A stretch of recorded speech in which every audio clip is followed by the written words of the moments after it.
Let's set sail as we station the watch, and blessings to you all. You know, it's always a tragedy when a life is taken. God said that life is in the blood, so to have blood shed is not the wish of God. There is a lot of evil in the world, causing such a burning fire throughout the world. And with that said, we have a lot of evil in the United States of America that is turning our country upside down. While many people may not believe or even consider what the Bible says, no one can deny that something is clearly wrong with the way we think and act, not only as humans, but let's just bring it home a little bit, as Americans. I mean, there truly is an answer to the madness that we see. And there is an absolute truth that can be easily uncovered.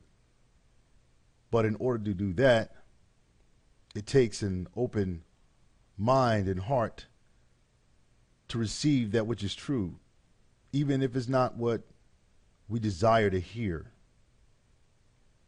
As much as I and no doubt many others refrain from getting involved in the daily buzz of stories that go around and around, well, there often comes a time that when being completely silent removes the opportunity for God's light to shine in this often dark and perverted world. I may not be the brightest light, but whatever flicker that I have, that God has given me, I present. And it's for that cause alone, it's time to address issues that may present an unpopular tone, but must be spoken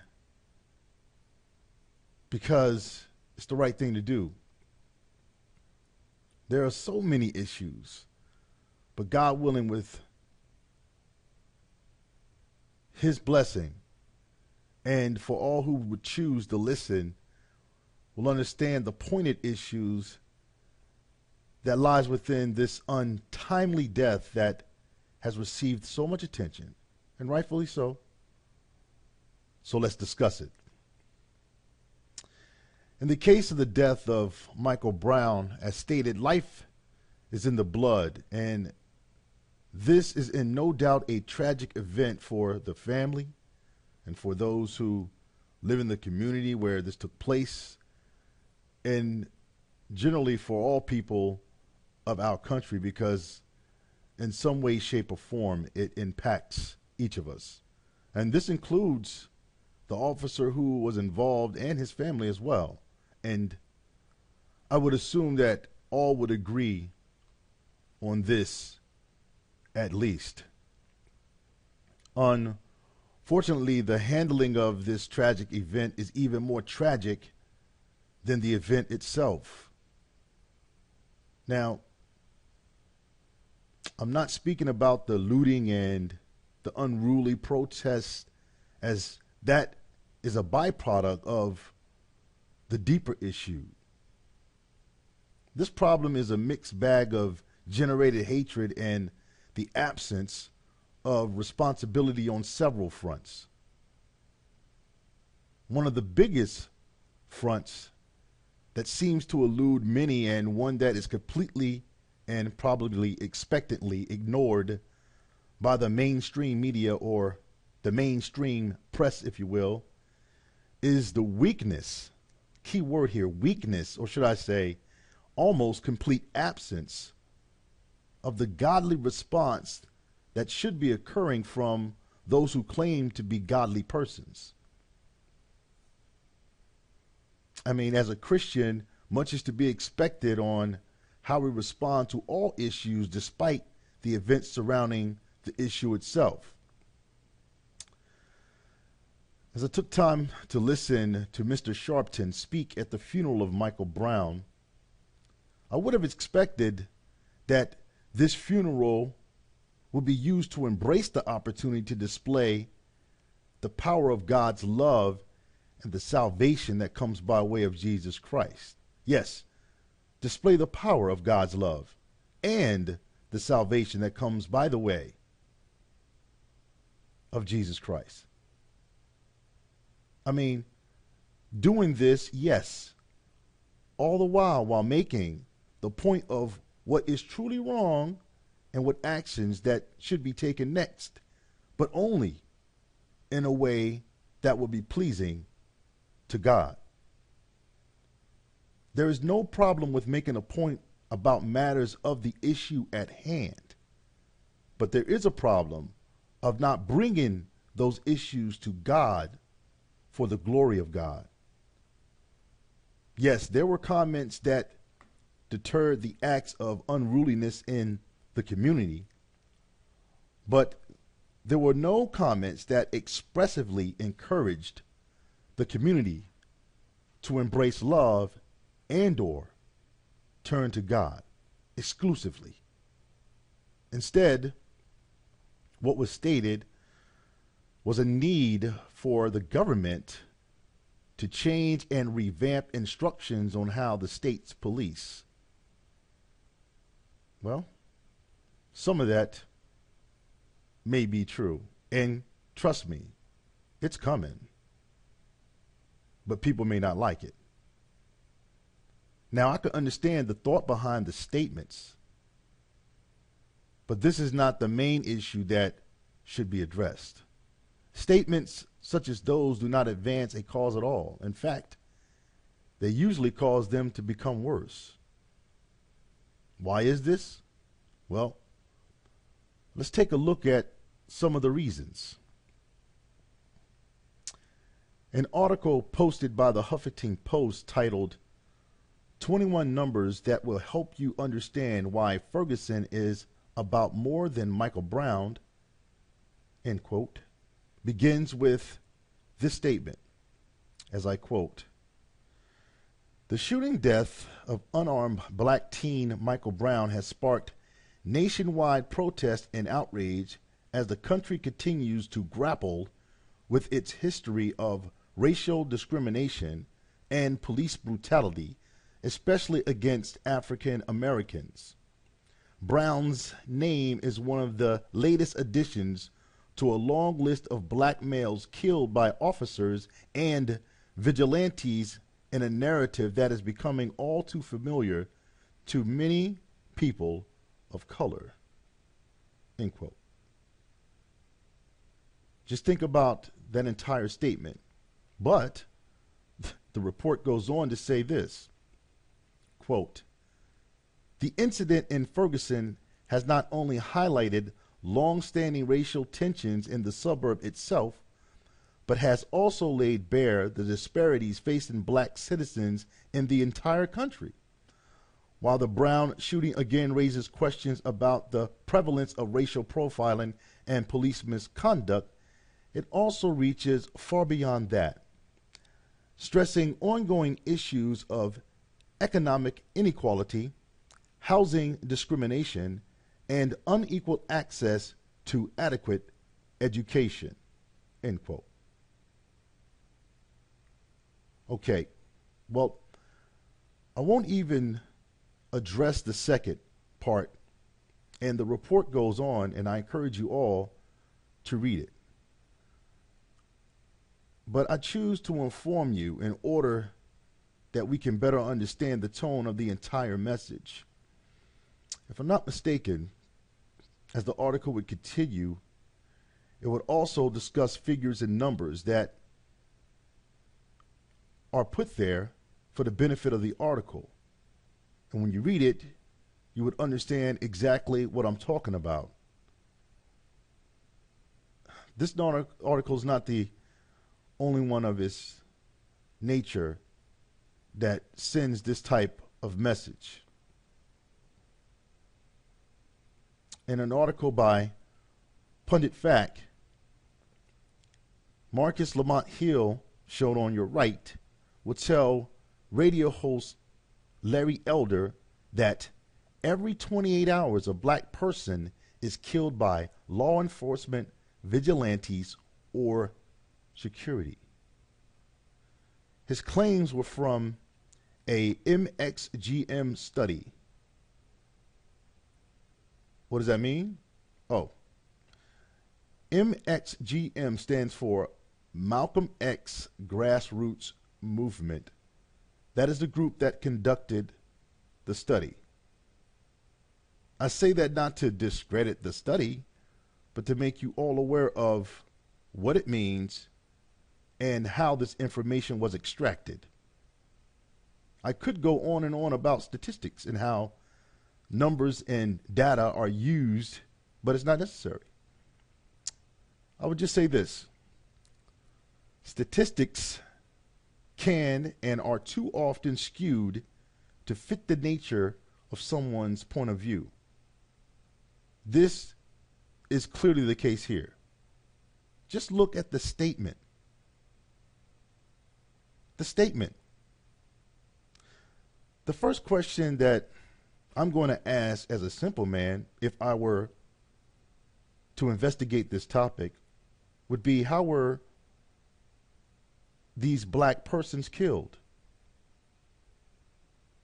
Or are they conducting threatening behavior? Are they complying with state and county laws?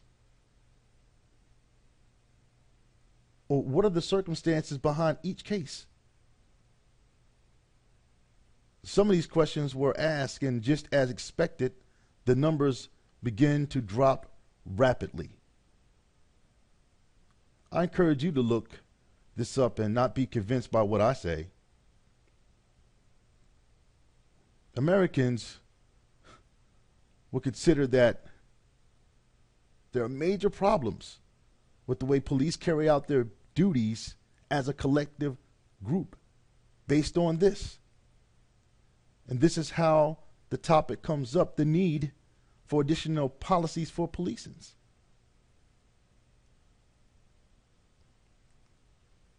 Now, are there bad cops? Absolutely. Just like there are bad doctors, bad teachers, bad lawyers, bad mothers, bad fathers, bad children, bad pastors, everything, everyone. There's a bad something, a bad all. In addition, the message that was given by Mr. Sharpton lacked the necessary removal of the racial overtone that this situation has produced. Anyone of sound mind can see what this leads to. This ignites the masses and produces more hatred, just as the evil one desires of us. The comments about negative issues surrounding policing in the recent months that were against blacks further deepens the racial mark, pushing and dividing the initial issue by making it about a stigma that continues mostly because of what is accepted and done by our own people of color. Think about it. If it were truly a policing problem, it would be a policing problem for all. But the comments would suggest that it was only and is only a policing problem toward blacks. Mr. Sharpton was correct when he said that there is a problem in America. And in regards to the black community, much of the problems come from those who claim to lead it. Now, this topic makes people mad, and it should, but not mad at the one who says it, but mad because not enough people who have the opportunity to speak on it in truth don't say it out of fear. Don't say whatever is necessary out of fear. Out of Michael Brown's unfortunate death, glory could be and could have been given to the Lord with the life and light of the truth, not as a justification of the events that unfolded and continue to unfold, but as a greater cause to promote the real change that most communities need. There is a cause that should be protested over and over and over again, and that cause is for so-called black leaders to stand for truth, the entire truth, which in some cases is not the popular stance. Just supposing for a moment that a wrongful death was the case for Michael Brown, and by the vote of a jury, the officer was put to death, and that was it. If that was all, or is all, Michael Brown's death would still mean nothing. No matter what the outcome is, his death could mean more if we did not cause more of a separation, but look deeper into why things such as this happens at all, and there's an end to this, and spearhead the attitude changes to remove the cloud of ignorance that keeps so many of us in the dark. I tell you, if I should face an unfortunate incident that drew much speculation and confusion, I pray that none would burn down the neighborhood where I lived, or robbed and looted nearby shops for the sake of my misfortune. Indeed, mourn for me, and look to the Lord for the proper guidance, and pray that you don't allow your anger to lead to more loss. Do what is right, but contain yourselves and make sure that is all.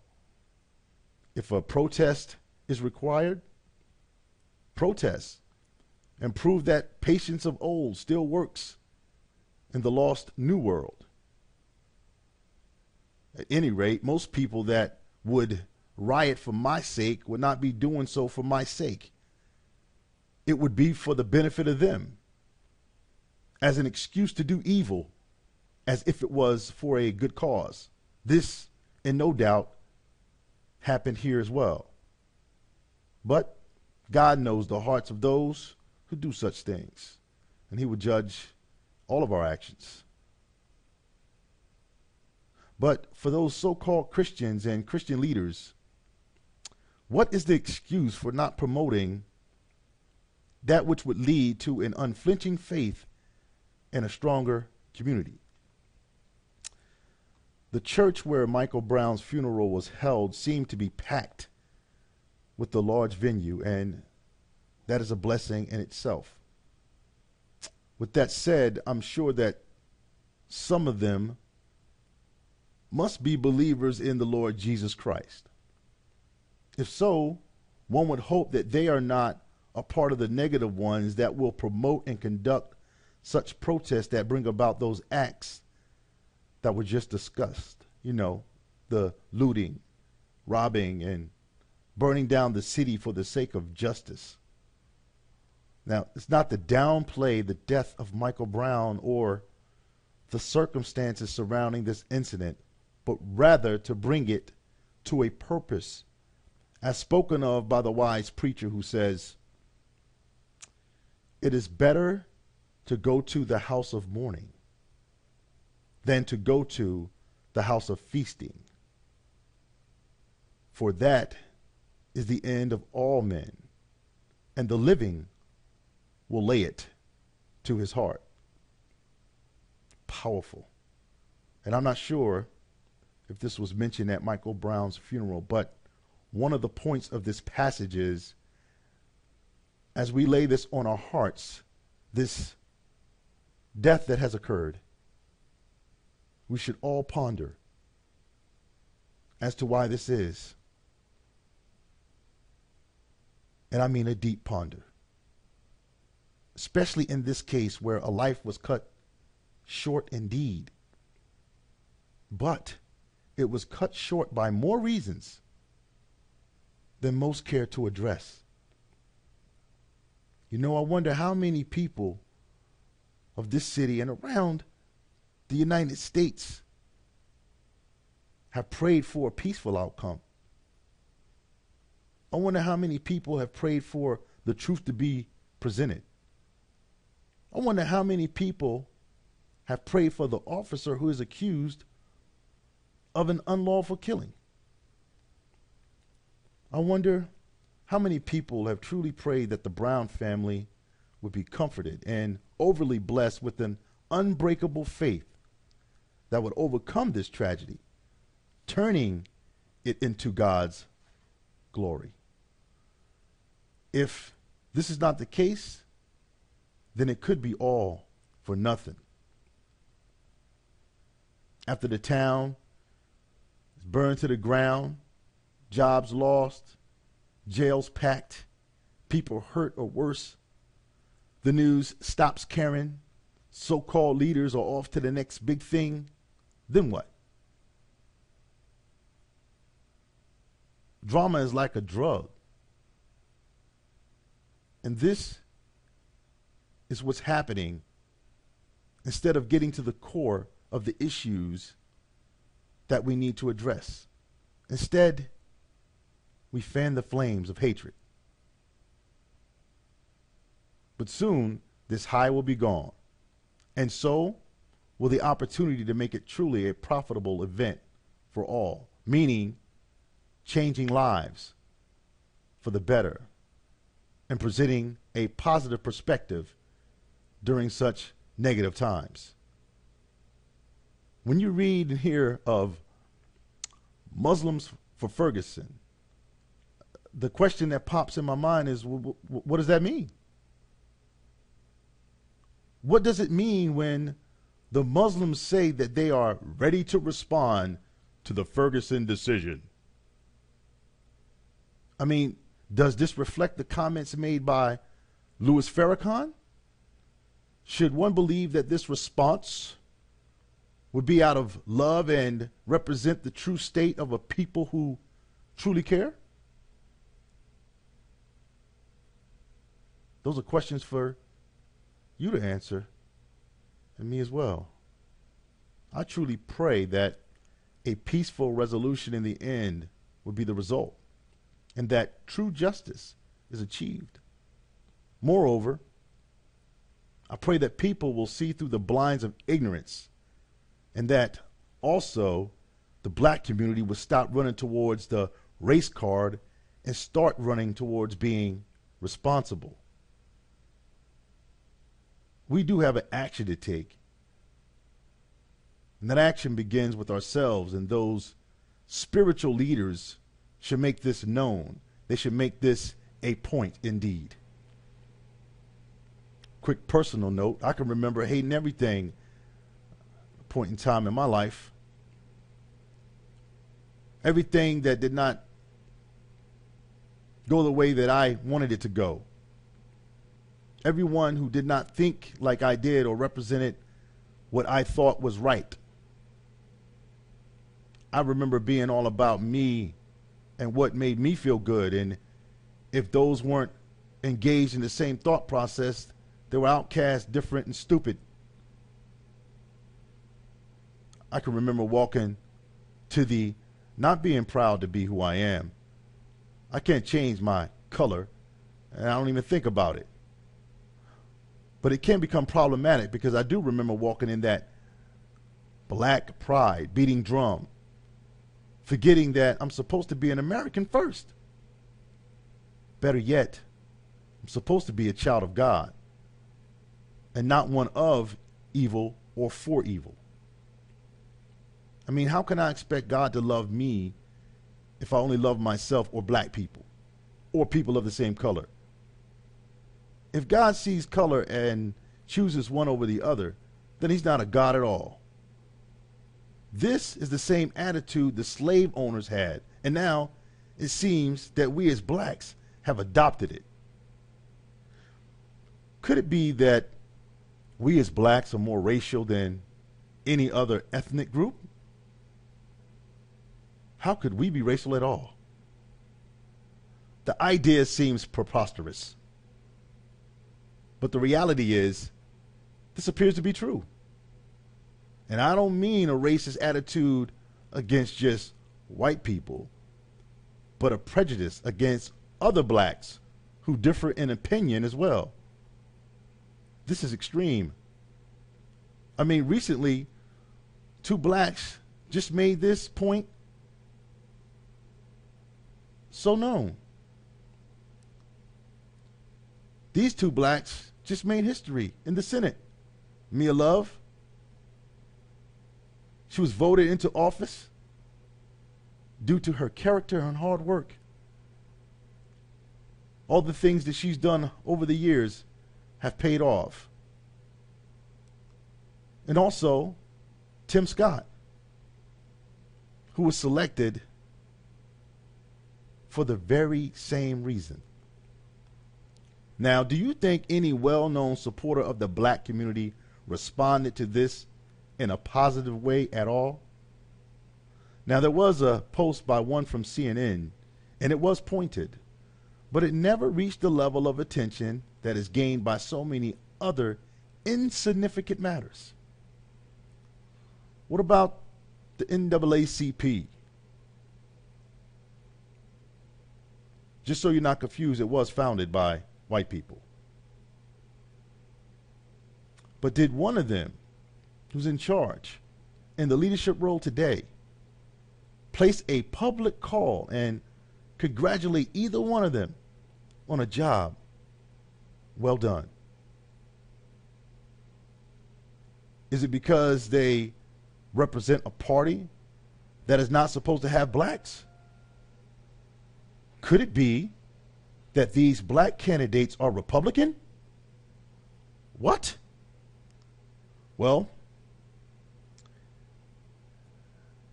if that is the case, then we all should recognize this fact that Martin Luther King Jr. was a Republican as well. Oh, and by the way, John F. Kennedy was a Democrat. We know that, right? And unfortunately, both were assassinated. I mentioned that because it would appear that neither party could protect those leaders. And I encourage you to take a look, because I'm not a politician and I can care less about a party specifically.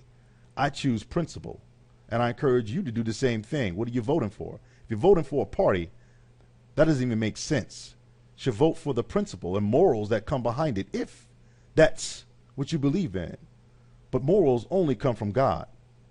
And where morals lie is where I choose.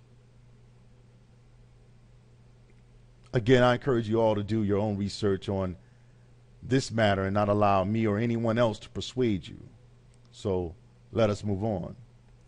In a related topic about the police and the mistreatment against blacks, another issue was recorded about a couple who were stopped, I believe, for a traffic violation, which led to the passenger being tased and the window of the car being broken, him being tased and drug out the vehicle.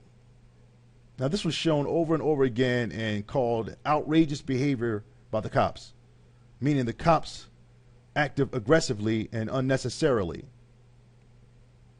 and was considered a traumatic event for the children who witnessed this event. The children who were in the back seat, one who recorded this video, and another one was a little girl, I believe, between the ages of 8 and 9, but you can look that up yourself.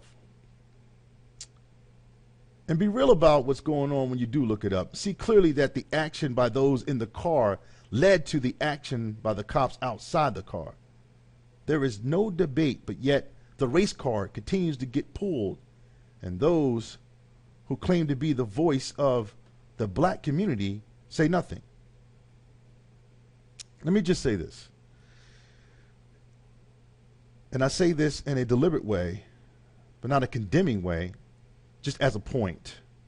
Those so-called leaders and speakers of the black community that flood the mainstream media do not speak for all blacks, and surely don't speak for me. I don't place myself above no one, but I can surely speak for myself. Now, in the event, which happens often, that what I'm about to say can potentially place me out of God's will, I'll refer to his word to speak for me. Because his word, no one can break. Unlike this window that's being broken right here.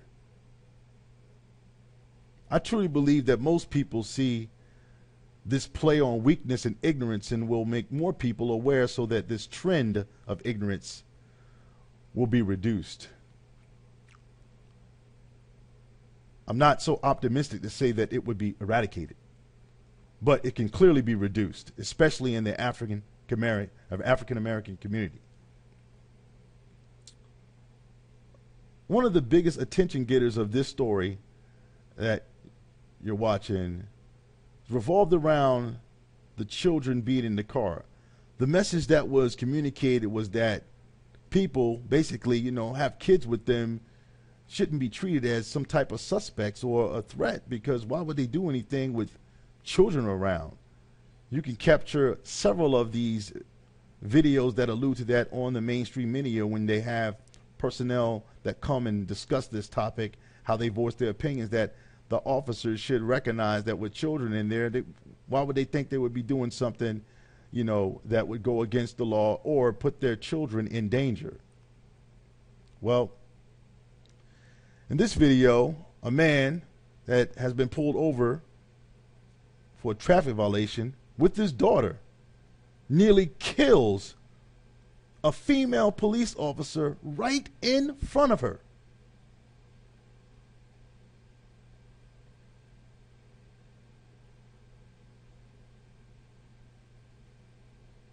This lady almost died. She was in a coma and has injuries that will negatively affect her for the rest of her life.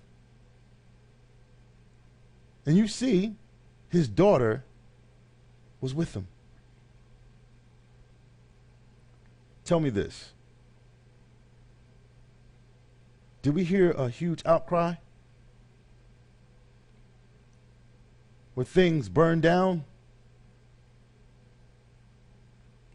Stores broken into, robbed? This officer was doing her job. Is it just me, or does it seem that this situation has become so twisted that in the mind of blacks, we're doing nothing wrong and we're always the victims? We're not victims. This is what the media wants you to think in order to keep the ratings up and keep the confusion going about and many trapped in ignorance. In the same time span that Michael Brown's case has been under review, much has happened in the black community, a lot of it negative, without any comments from those who present themselves as leaders of the black community and or godly men. There was a situation with Jesse Matthews. This man, who just happens to be black, has been charged with the killing of one, possibly two females. And the females are white. And I say that because was there any stores being burned down, buildings being robbed and looted?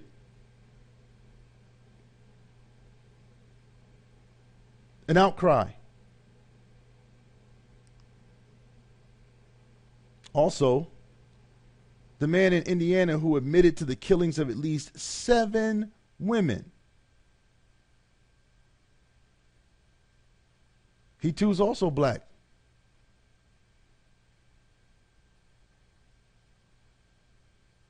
Something is wrong in America, but it continues to be pushed off as someone else's problem when the problem belongs to each of us, especially in the black community. The double standard is easy to see. And when these so-called black leaders refuse to address them, it emboldens the ignorance to continue due to the responsibility being shunned off and ignored. Double standard, yes, indeed. And there are many issues that display this fact. Most, if not all, are never shown out of fear of what they will be viewed as if they show the hypocrisy that engulfs the nation. Now, I'm sure you've heard about the officer who was justified in the shooting of Dylan Taylor. If you did not hear about this issue, it's because although there were protests, it was the way the people responded and the way the leaders of the community handled it. It was ordered and deliberate. By the way, the cop was listed as non-white, but Dylan was listed as a white male. Now, non-white could mean many things. I recognize that, but why the non-white and then the white? I mean, this is an obvious point. Do you see what's happening? At any rate, you could easily see the difference in the effective leaders who can bring about resolve and peace from the lack of riots and looting about this issue. You didn't see any. It's either the leaders are effective or it's that the people have a better understanding of how to act. It's one or the other. All must agree that there is a unique difference in how things are handled.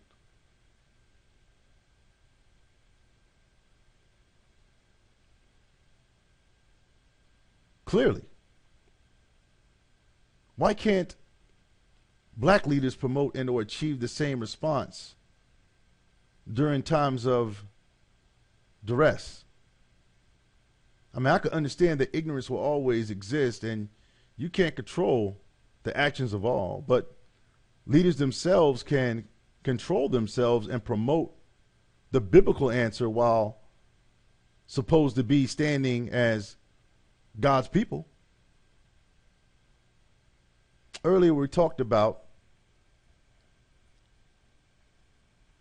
the need for policy changes.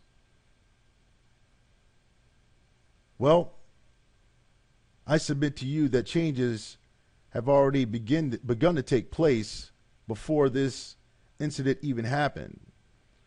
When you look at the video, when you just saw the officer who shot Dylan Taylor, and again, he was justified in his cause because he had on that vest camera that showed his actions and also recorded the vocals of what was going on during that arrest.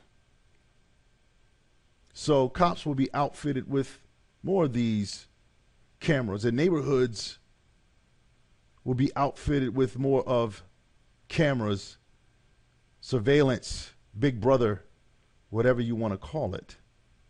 Change is coming. And soon we will all be watched. I mean, it could get to that point. This is what happens when things are either blown out of proportion or things are conducted that require man who cannot contain himself additional laws to help us contain ourselves. This is the end result, and much worse. But going back to answers and the leaders, when they don't promote this agenda of doing the right thing and making sure they get to the core issues, it's so problematic. Because this does not occur, those who present themselves as black spiritual leaders continue to fail the black community and really the nation because they lack the ability and faith that is required to speak the truth. Confusion and hatred is of Satan, and when that's what you promote, that's who you serve. No one of faith has to lie and appease one another. Instead, we should tell the truth out of love and allow the power of God to lead us how to act as he would have us do so. Sometimes this will mean you need to shout about something, march or scream, flip over a table. Other methods may be used to shine the light of justice brighter and stronger, but I assure you one thing, hatred will never win. This fight that has come about is so deeply rooted in many personal agendas and not for the benefit of the masses. You can look for yourself and see that this is not solely a problem with or about policing. Many blacks in position of perceived power clearly show that they have no truth that grounds them in standing for what's right, regardless of race or circumstance. The way I and many others see it is, as long as it benefits them in order to elevate their personal status or promote an idea to generate a specific response that aids in the perception that their services are required, they will appear and be ready to get involved in those matters and inject the necessary stimulant that will produce the often cancerous outcome. There is a specific reason why those who claim to be leaders are addressed, even though we all have a part in it. The reason is these leaders claim to be faithful, to do right in all causes, and many of them claim to be men of God or people of God. If this were so, they would not tempt the Spirit of the Lord and serve themselves. They would tell the truth and not allow their personal ideas to outweigh the needs of the community. Leaders would constantly encourage people by the word of truth and address all the social issues that negatively impact the communities and the nation as a whole without the worry of who else in perceived position of power disagree. If one had true faith, the truth would be told without compromise. Michael Brown's death continues to expose some of the worst attributes and attitudes within the black community. This was a tragic event, and unfortunately, probably not the last. I wonder if anything lasting of a positive sense will be learned from this event. For those of you who are not of a spiritual mind, I only ask that you consider what has been presented and look into it if your heart leads you that way. And not just for this matter, but for all matters that call for investigation. This week will definitely bring Black Friday earlier than expected, as it could be severely dark indeed. Again, my prayers go out to the Brown family, who themselves has called for a peaceful demonstration upon the decision that is made concerning this case. For those who understand this message, I encourage you to pray for those who do not. And for those who do not understand, peace be unto you. As I pray out of love, even though I understand why things can be so mixed up. In the end, I say, to God be the glory. And until my number is called or Jesus returns, which I personally hope is soon, not out of selfishness, but just because it's the way I feel. But until that time, I will remain on watch. Blessings to you all.